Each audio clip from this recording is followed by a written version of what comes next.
Andranovelona Ilafy no nindaosy ny fahafatesana Ramarsona Emile io maraina io.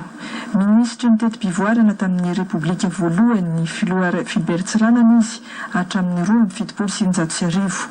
Efa nitana ny Italiany kabinetra ny ministry ny vola Jacques Rabe Mananjara tamin'izany fotoana izany. Mialoha na ministra azy sy ny andreketany ny Commissariat Général à l'Animation Rurale. Nanoratra ny boky Adidy Itadidy tamin'ny fahadimapolo taona ny kongresy lehibe tao Toamasina nahaterahany AKFM niaraka tamin'ny pastor André Manjato tamin'ny 20 sy 1900. Ny 1900 andro ny fahaleovatena dia izy no nanao ny dikateny ny fampahafantarana ny fahaleovatena ny Madagasikara teo Mahamasina. Vinahitana ny Berevera na ny service civique tamin'ny 1900. Taorina ny 2017 ny tana andraikitra lehibe teo amin'ny fiangonana Ramarsona Emile.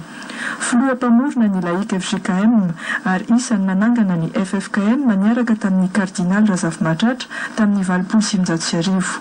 Niverina teo amin'ny sehatra politika izy tamin'ny 2010 ka lasa ministra ny raharaham-bahiny ny gouvernement insurrectionnel ny prime ministre Zafy Albert tamin'izany fotoana izany.